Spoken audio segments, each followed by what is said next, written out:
हो गया। तो कल मैंने आपसे बात करी थी रक्त के बारे में।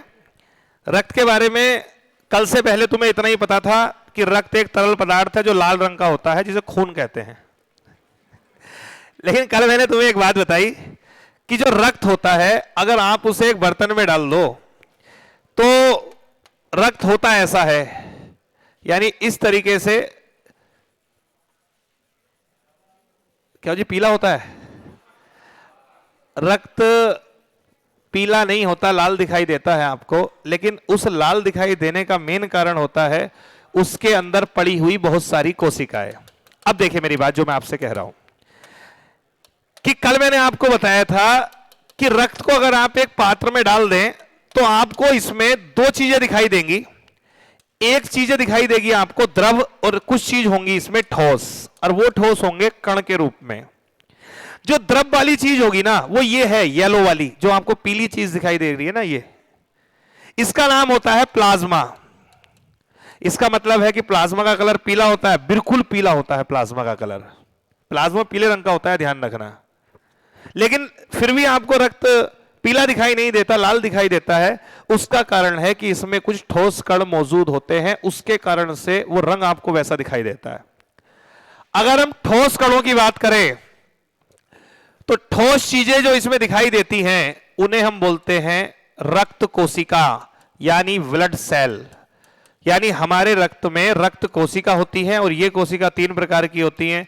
एक होती है जिन्हें हम कहते हैं आरबीसी, एक होती है जिन्हें हम कहते हैं डब्ल्यूबीसी, और एक होती है जिन्हें हम कहते हैं प्लेटलेट्स।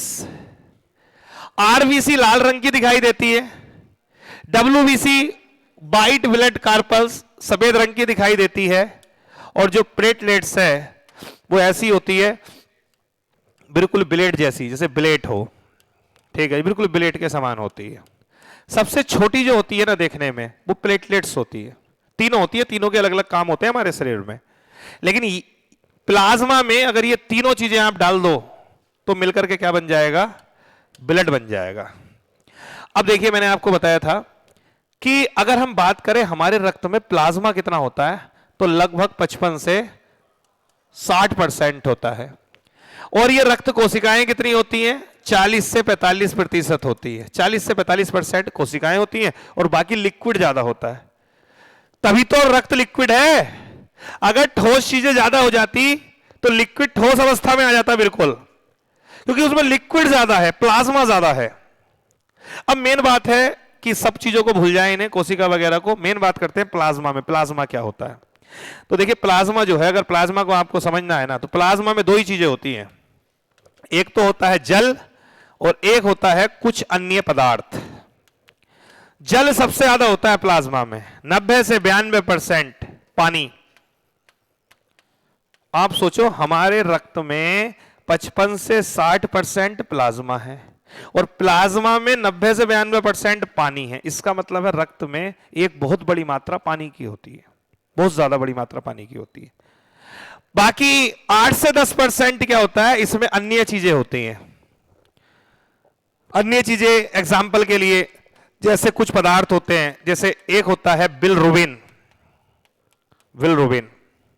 ऐसे ही कुछ अन्य खनिज होते हैं, ऐसे ही कुछ अन्य प्रोटीन वगैरह होती हैं। अब भाई मैंने फिर से कहा, जो चीज आप खाते हो वो चीज खाने के बाद तो ब्लड में जाएगी ना। तो आपने प्रोटीन, कार्बोहाइड्रेट, खनिज, वो सब भी तो कहां जाएगा? ब्लड में जाएगा, तो प्लाज्मा में जाके मिल जाएगा। तो कुछ अन्य पदार्थ भी होते हैं इसमें, और साथ ही साथ आपका ये जल भी होता है। कल मैंने बात शुरू करी थी, यहां तक मैं आपको बता चुका था रक्त के बारे में, और इसके बाद में मैंने बात शुरू करी थी आपसे आरबीसी को लेकर के, कि सबसे पहले हम बात करते हैं आरबीसी का क्या काम होता है आपके ब्लड में। तो सबसे पहले हम लोग बात करेंगे किसके बारे में? आरबीसी के बारे में। नोट्स ले लेना बायोलॉजी वाले मार्केट से। और फिर से कह रहा हूं, नोट्स बनाने की बहुत ज्यादा जरूरत आपको खास है नहीं, क्योंकि नोट्स में है लिखा हुआ। बाकी अपने सोर्स सिनॉप्सिस बनाना चाहो बना लो, और वो भी नहीं तो केवल ये सोचो कि मैं क्लास में समझ लूं। ज्यादा जरूरत होगी घर जाके वीडियो देख लेनी है, और देखने के बाद वहां पे अपने नोट्स बनाना चाहो तो वहां बना लेना, ठीक है। तो मैं सबसे पहले बात कर रहा हूं कौन सी वाली कोशिका के बारे में? आरबीसी। इन्हें कहते हैं लाल रक्त कोशिका, यानी रेड ब्लड कार्पल्स। लाल रक्त कोशिका, लाल रक्त कोशिका, आरबीसी। सबसे पहले हम बात करते हैं कि आरबीसी की उत्पत्ति कहां होती है। सबसे पहला काम है, बनती कहां पर है, ये ब्लड में बन रही है, कैसे बन रही है, या ऊपर वाले ने एक बार खून बना के मिला के भेज दी, कैसे बनती है, क्या होता है। सबसे पहली बात है उत्पत्ति। तो ध्यान रखना, आरबीसी की जो उत्पत्ति होती है, जो इनका जन्म होता है, वो होता है अस्थि मज्जा में। अब ये और एक नया झटका है तुम्हारे लिए कि अस्थि मज्जा क्या है। फिर जिगर सुना होगा, कलेजा सुना होगा, ठीक है, लीवर सुना होगा, गुर्दे सुने होंगे, सब कुछ सुना होगा। अस्थि मज्जा सुना होगा लेकिन कभी देखा नहीं होगा तुमने। अस्थि मज्जा जो होता है ना, ये होता है, इसे बोलते हैं इंग्लिश में बोन मैरो। बोन मैरो यानी ये एक मैरो है, एक पदार्थ है, किसका, हड्डी का। यानी हड्डियों के अंदर जो लिक्विड पाया जाता है उसे हम बोलते हैं बोन मैरो। बड़ी हड्डी हो, छोटी हड्डी की नहीं, बड़ी हड्डी, जांग की हड्डी हुई, तो उसके बीच में एक लिक्विड होता है, उसे हम बोलते हैं बोन मैरो। वो लिक्विड है। तो ये किसमें पाया जाता है, आपका हड्डी में पाया जाता है। और ये जो हड्डी होती है, इसमें जो बोन मैरो होता है, ये बोन मैरो रूपांतरित होता रहता है आरबीसी में, जरूरत पड़ने पर डब्ल्यूबीसी में, इस तरीके से वो रूपांतरित हो जाता है। यानी वो किसी में भी रूपांतरित हो सकता है। तो कहां पर बनती है, अस्थि मज्जा में। लेकिन मैंने एक बात बोली, अस्थि मज्जा किधर होता है, बड़ी हड्डी में। तो एक प्रश्न फिर बनता है कि जो छोटे बच्चे होते हैं, नवजात शिशु होते हैं, उनमें बड़ी हड्डी नहीं होती, तो उनमें अस्थि मज्जा भी विकसित नहीं होगा, परिपक्व नहीं होगा, मैच्योर नहीं होगा। तो जो छोटे बच्चे होते हैं उनमें आरबीसी कहां बनती है, तो आंसर है लीवर यानी यकृत। ये ध्यान रखिएगा जो मैं आपसे बात बता रहा हूं। अगर यही उत्पत्ति पूछे कि छोटे बच्चों में किधर होती है, नवजात शिशु में पूछे अगर किधर होती है, ठीक है, नवजात शिशु में कहां बनती है ये, तो नवजात शिशु में किधर बनती है ये, यकृत में बनती है। यकृत, यकृत कह दो, लीवर कह दो, कलेजा कह दो, जिगर कह दो, ठीक है, सब यही है भाई साहब। बात समझ रहे हैं। गुर्दे अलग हैं, गुर्दे किडनी को कहते हैं। तो जब आप कह रहे होते हैं कलेजा है या नहीं, तो इसका मतलब होता है लीवर है या नहीं, ठीक है, यकृत है या नहीं है, ठीक है। खैर छोड़िए।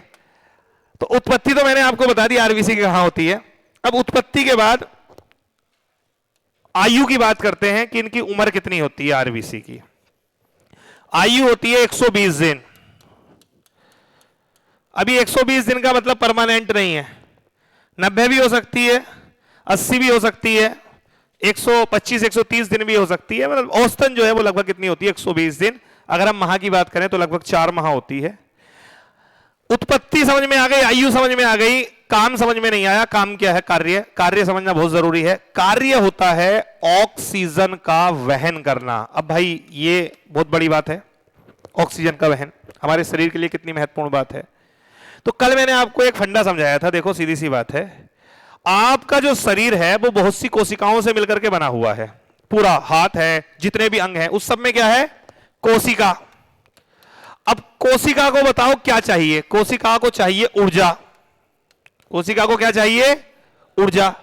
कोशिका को ऊर्जा कहां से मिलेगी, आप कहेंगे ऊर्जा मिलती है ग्लूकोज से। तभी तो दौड़ने वालों को ग्लूकोज पिलाते हैं, ले भाई ग्लूकोज पी। ऊर्जा मिलेगी ग्लूकोज से। ग्लूकोज का मतलब पढ़ा होगा आपने, C6H12O6, ये मिलेगी ग्लूकोज से। आप जो खाना खाते हैं वो इसी के लिए तो खाते हैं। आपके भोजन में कार्बोहाइड्रेट होता है, वो ग्लूकोज ही तो है। होते और भी चीजें हैं, प्रोटीन होता है, वसा होता है, मिनरल्स होते हैं, विटामिन होते हैं, लेकिन एनर्जी के लिए आप ग्लूकोज खाते हैं। लेकिन ध्यान रखना, ग्लूकोज से ऊर्जा कन्वर्ट तभी होगी जब ऑक्सीजन हो।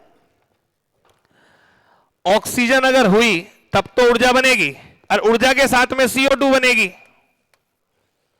अगर ऑक्सीजन नहीं है तो फिर CO2, वो ऊर्जा अगर ये नहीं है तो ऊर्जा नहीं बनेगी। तो आपकी हर कोशिका को क्या चाहिए, ऑक्सीजन चाहिए। अब ऑक्सीजन आपने ली बाहर से, फेफड़ों में गई। अब फेफड़ों से मान लो नीचे की कोशिकाओं में जाना है, दिमाग की कोशिकाओं में जानी है, कैसे जाएगी, तो ये ब्लड लेके जाएगा। ब्लड में कौन लेके जाएगा, आरबीसी लेके जाएगी।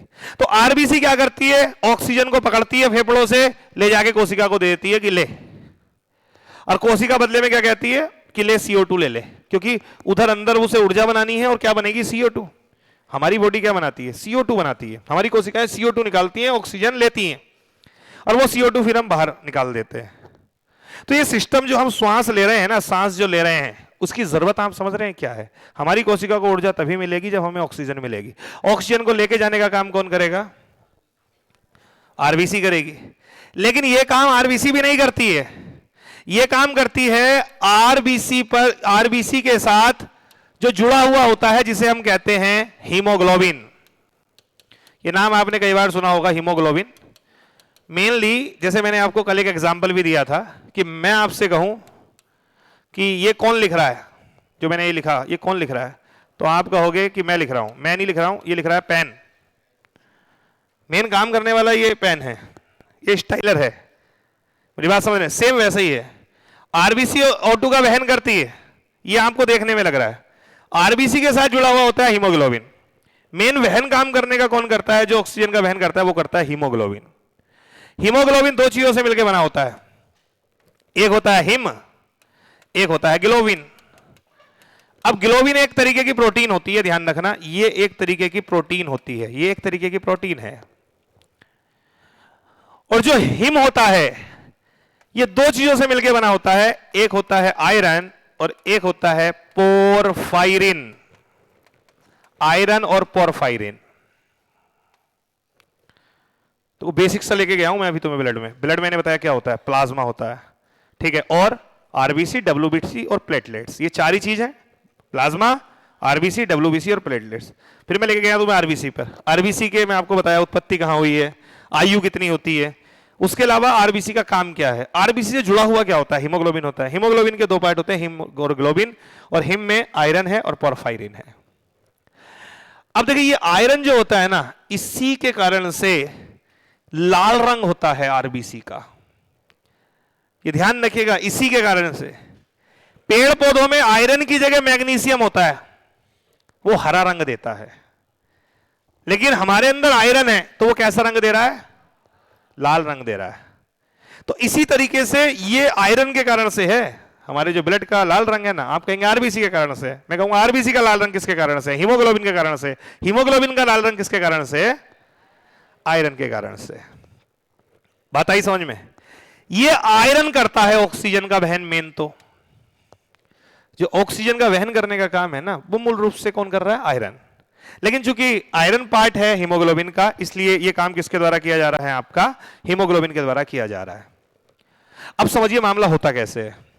होता यह है कि मान लो मैं कुछ काम करना शुरू कर रहा हूं, दौड़ूंगा तो ज्यादा एनर्जी की जरूरत होगी, और बैठा रहूंगा तो भी आपको कम से कम 70-80 कैलोरी की जरूरत 1 घंटे में होती है। अब ये एनर्जी कहां से आएगी? आप कहेंगे ग्लूकोज से। ग्लूकोज तो है, मैंने खाना खा लिया, लेकिन उसके साथ ऑक्सीजन की जरूरत है।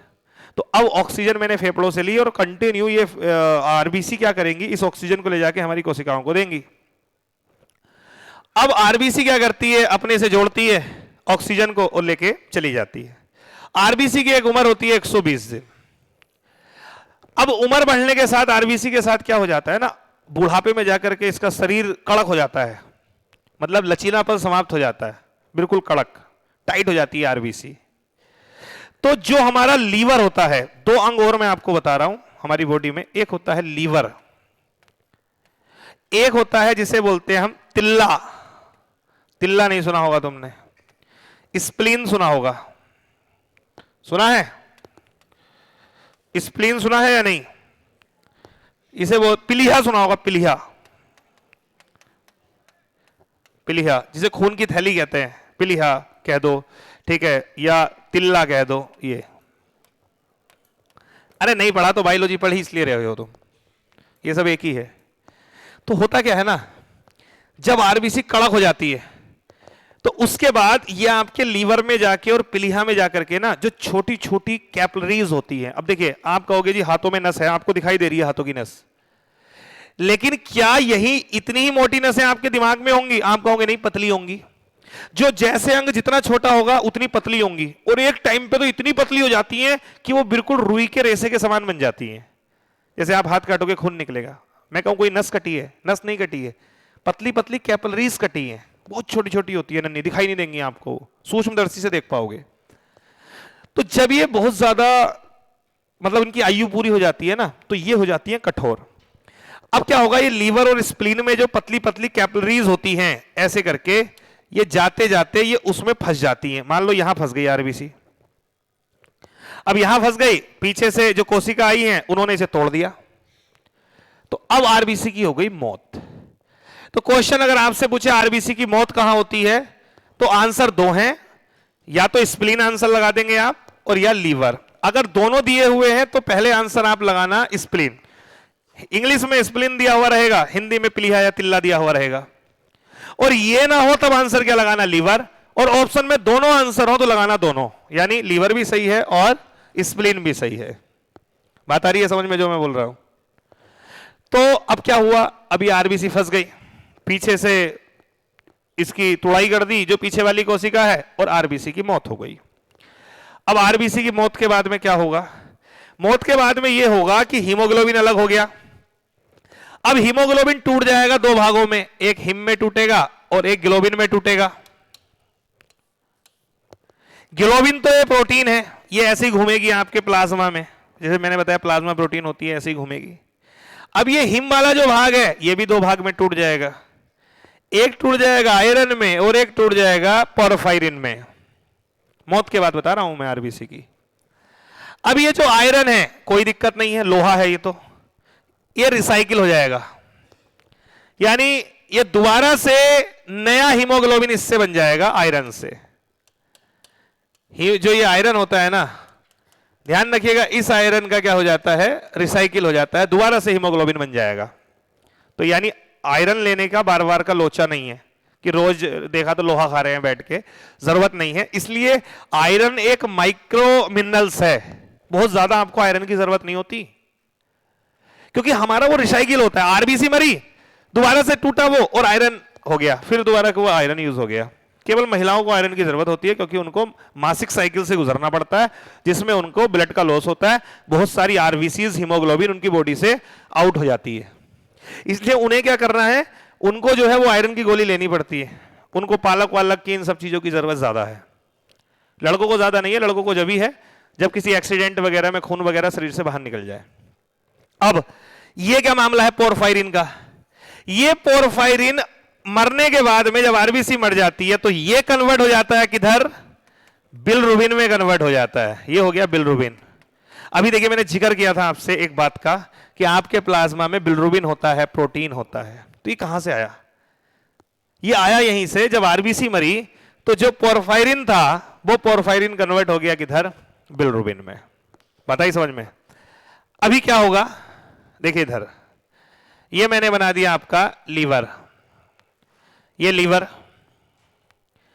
और ये मैंने बना दिया आपका जो आप भोजन खाते हैं, ये भोजन, भोजन खाया गले से नीचे उतरा, यहां से नीचे उतरने के बाद में अब यहां से शुरू हो गई आपका अमाशय, ये हो गया अमाशय, और उसके बाद फिर ये ऐसे करके होती है छोटी आंत, ये ऐसे करके होती है छोटी आंत। आप यहां से भोजन खाते हैं, दांतों से चबाते हैं, फिर ये अंदर निकल जाते हैं, ये मैं आगे पढ़ाऊंगा पाचन तंत्र, फिर भोजन चला जाता है आपके पेट में, इसे बोलते हैं स्टोमक, पेट यानी अमाशय, ये है अमाशय। भोजन चला गया अमाशय में, यहां होता है अमाशय, तो ये अमाशय है, अमाशय में भोजन चला गया आपका। अभी 2-3 घंटे भोजन यहां पे रुकेगा, भोजन की धुलाई होगी बढ़िया तरीके से, यानी जो एंजाइम वगैरह हैं वो सब इसको पचाने का काम करेंगे। उसके बाद में फिर ये आगे जाएगा यहां से। अब यहीं पर जो ये होता है, ये लीवर यहां एक नाल के द्वारा जुड़ा हुआ होता है, ऐसे लीवर में जितनी अशुद्धियां होती हैं जो वो छांटता है, वो सब अशुद्धि वो यहां से छोड़ देता है, यहां से छोड़ देता है, और ये पूरी अशुद्धि इधर आ जाती है।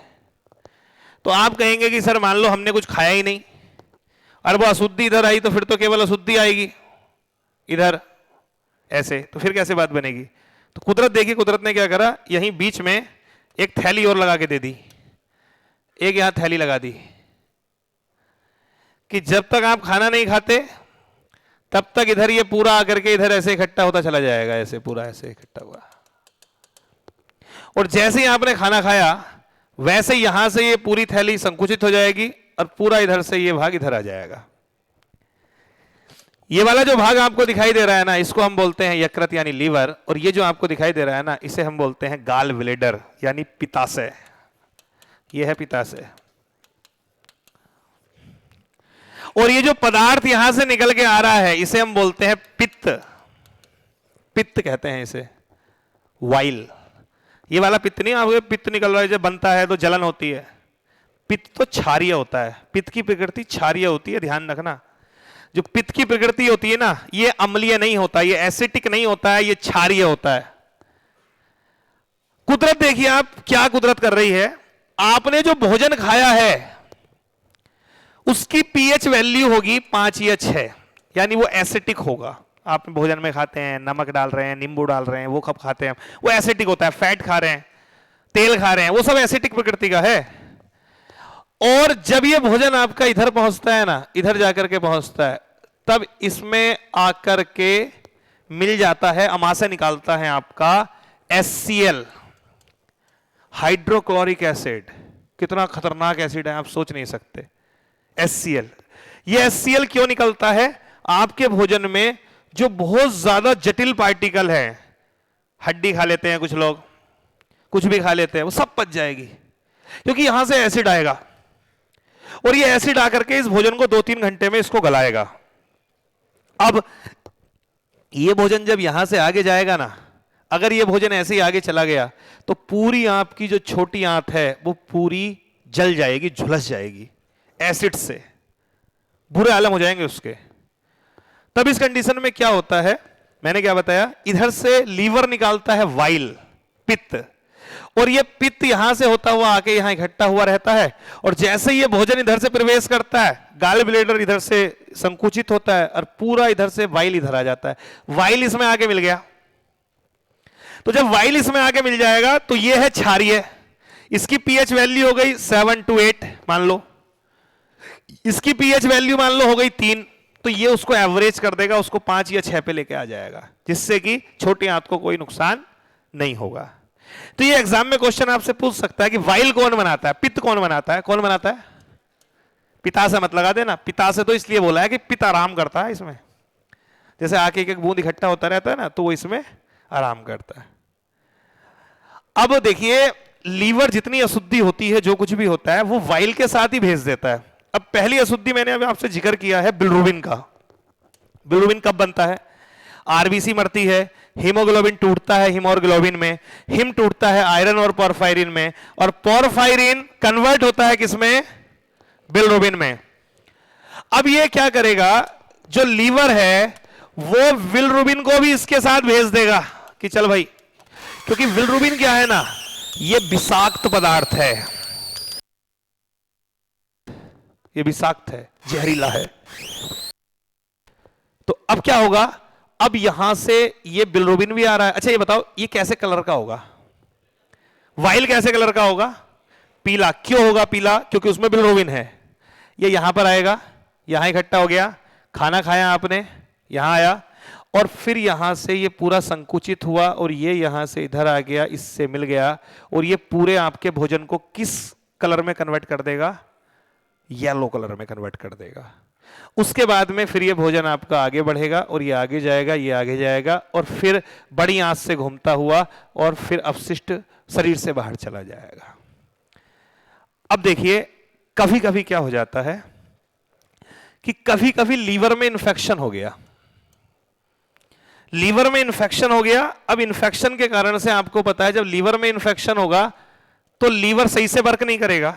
जो आरबीसी 120 दिन में मर रही थी, हो सकता है वो जल्दी मार दे, क्योंकि सूजन आ जाएगा कैपिलरीज में, कैपिलरीज और छोटी हो जाएंगी उसकी, आरबीसी जल्दी मरेंगी। आरबीसी जल्दी मरेंगी तो क्या होगा, हीमोग्लोबिन जल्दी टूटेगा, हिम ज्यादा टूटेगा, और पोरफायरिन ज्यादा कन्वर्ट होगा किसमें? बिलिरुबिन में। लीवर में इंफेक्शन के कारण से ज्यादा पोरफायरिन कन्वर्ट होगा बिलिरुबिन में, और ज्यादा बिलिरुबिन बनेगा, तो ज्यादा बिलिरुबिन की मात्रा या तो आपके उसमें जाएगी, हेलो हेलो, हो सकता है कि ये ज्यादा बिलिरुबिन जो है वो आपकी बॉडी में रुक जाए। अगर ये ज्यादा बिलिरुबिन आपकी, क्योंकि लीवर उतना नहीं छांट पाएगा ना, उतना नहीं भेज पाएगा, तो बॉडी में रुकेगा, तो इसके येलो कलर के कारण से आपका शरीर पीला दिखाई देना शुरू हो जाएगा। इसे ही बोलते हैं जॉइंडिस यानी पीलिया। पीलिया का रीजन क्या होता है? बिलिरुबिन होता है। एक तरीका, पहला तरीका जॉइंडिस होने का मेन रीजन है, और वो क्या है? Liver infection. किसी का लीवर अगर बेकार है तो ध्यान रखना, लीवर नहीं, मैं कह रहा हूं किसी को पीलिया हो गया, डॉक्टर के पास जाओगे, डॉक्टर सबसे पहले आपको लीवर सप्लीमेंट लिखेगा, लीवर की दवाई लिखेगा। उसे पता है कि लीवर बेकार हो गया, बेकार हो गया या फिर कुछ ना कुछ गड़बड़ है।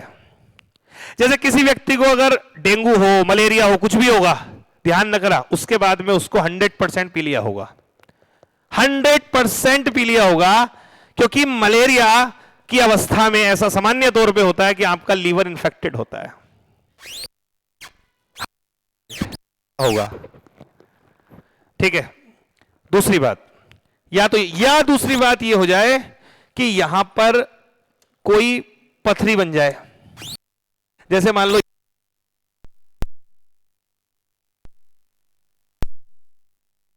कारण से हो रहा है, क्यों ऐसा, किसमें?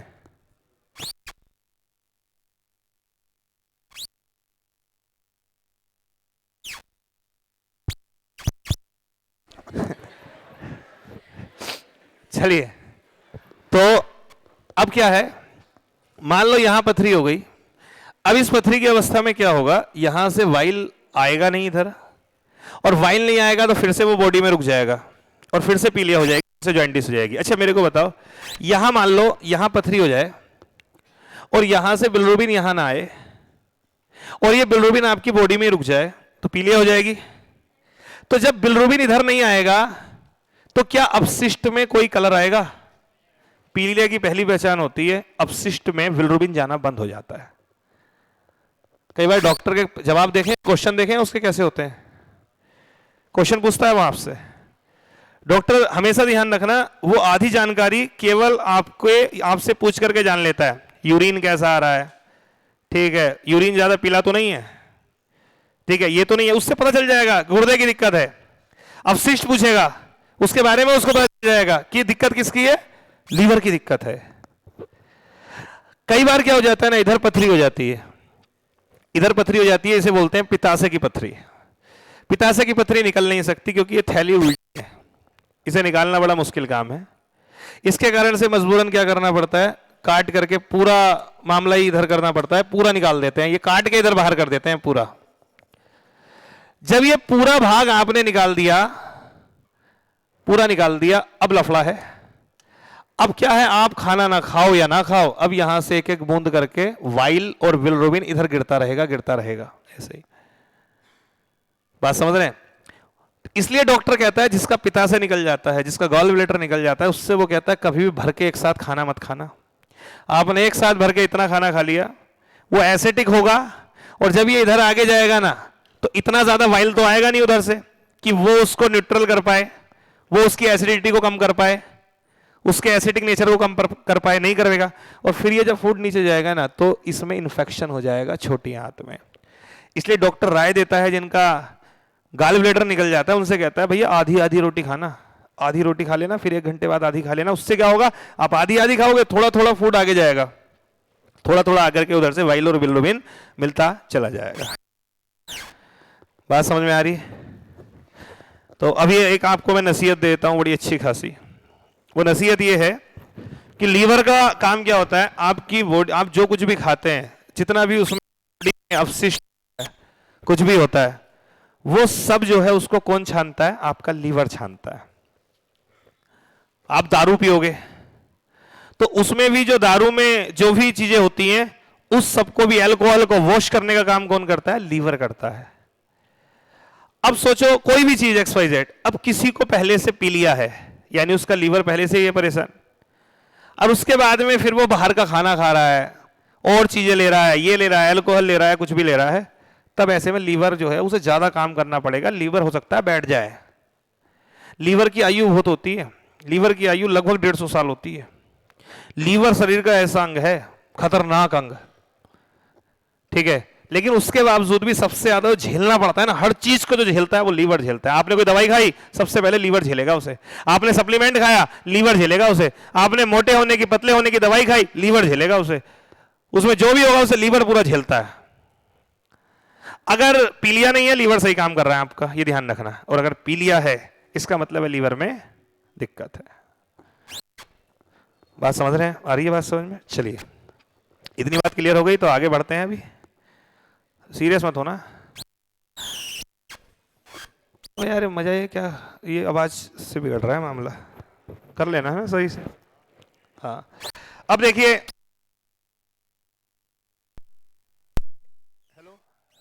ये कहीं रेंज तो नहीं कट रही है, कोई ऐसे ही तो लेके नहीं आ गया उठा के? हाँ क्या हुआ बताओ।